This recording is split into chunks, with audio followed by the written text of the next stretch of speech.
छठ पूजा आवेला ना तो गांव किनारे के ताल तलैया हमेशा हमके बुलावेला। माई फोन पर कहेले कि बेटा आज ना घरे भी तोरा खाती घर द्वार सुने बा, खाए खाती घर में तिल रेटी नुने बा। ये हमार कहानी ना बल्कि हर वो हिंदुस्तानी के कहानी बा, हर वो यूपी बिहार के लोगन के कहानी बा जे अपना देश के छोड़ के कहीं और बा और मजबूरी में अपना घर नहीं आ पावत। ऐसे अबकी के जौन छठ हमनी के मनावत रही भोजपुरी के number 1 channel Bhojpuri cinema London से महापर्व महाजश्न दिखावे जा रहा बा और ये स्पेशल शो के नाम बा एक्टिव विल को प्रेजेंट जय छठी मैया 2020 डायरेक्ट फ्रॉम लंदन। काल माई के फोन आई तो कहलस की करे ई बार छठ में अलग देवे घरे ना आई बेका। माई के उदास भरल आवाज सुन के हमरो मन उदास हो गई। अचानक हमार नजर आसमान में विराजमान सूर्य भगवान पे गई। हम माई से कहनी कि माई लंदन में रह के भी हम तो क्या रख दियो आई। तो पूछलस कैसे, तो हम कहनी कि जब तू सूरज भगवान के परिक्रमा करबू तो हम हिजा से उन पे लोटा से जल चढ़ाई। कहे कि इंडिया होखे या लंदन सूरज भगवान तो एक ही बाड़न। हम छठ के दिन भले तोरा साथे ना रहब लेकिन सूरज भगवान तो साक्षात बाड़न न। 7 समुंदर पार होखला के बावजूद भी तू हमनी के साथे रही। हमार बात सुन के माई के चेहरा खुशी से खिल गई और बस इतने कहली जय छठ मैया।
एक्टिव व्हील को प्रेजेंट जय छठी मैया 2020।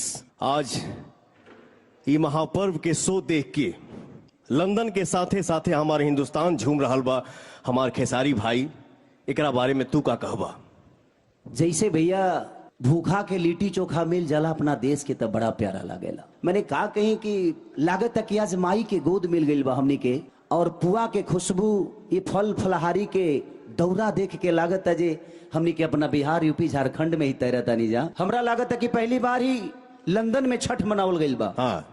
और जहाँ पवन खेसारी आजी है वो कुछ प्राइवेट ना होला, वो सरकारी हो जाला।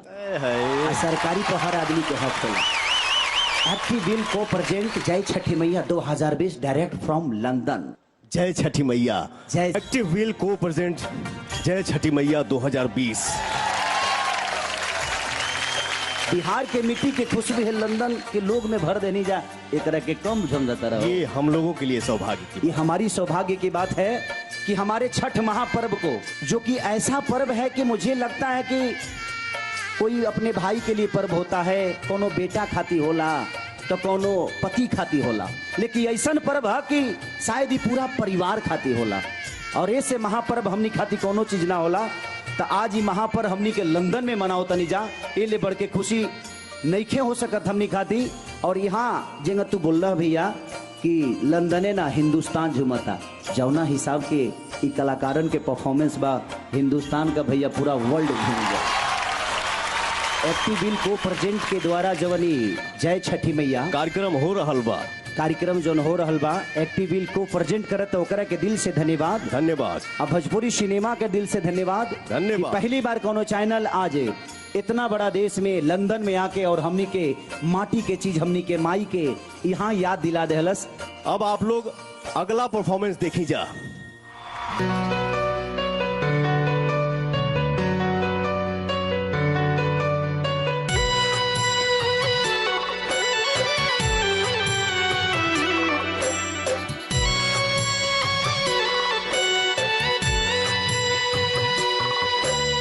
पहिले पहिले बरत करताड़ी कोसियानु भरताड़ी थोड़े थोड़े डरताड़ी हो, तो भूल चुक क्षमा करी हो ये हो छठी माई, धनिया हमार नया बाड़ी हो।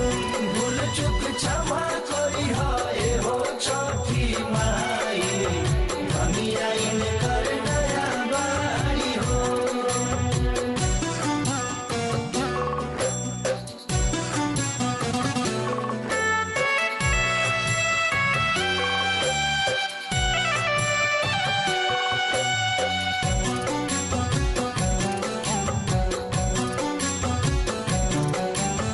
सहरे में रहल बड़ी धानिया, विधि कुछ न जानस, भूखे के बरत जिद करेली, नाही कहाला पमानस।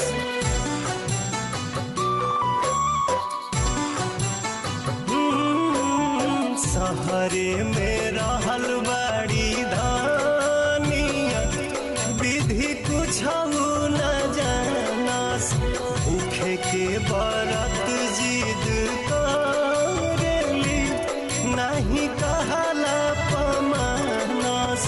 कला सुप में दिया जगवताड़ी, नरियर सजावताड़ी, छठ गीत गावताड़ी हो। भूल चुक क्षमा करी हो ये हो छठी माई, धनिया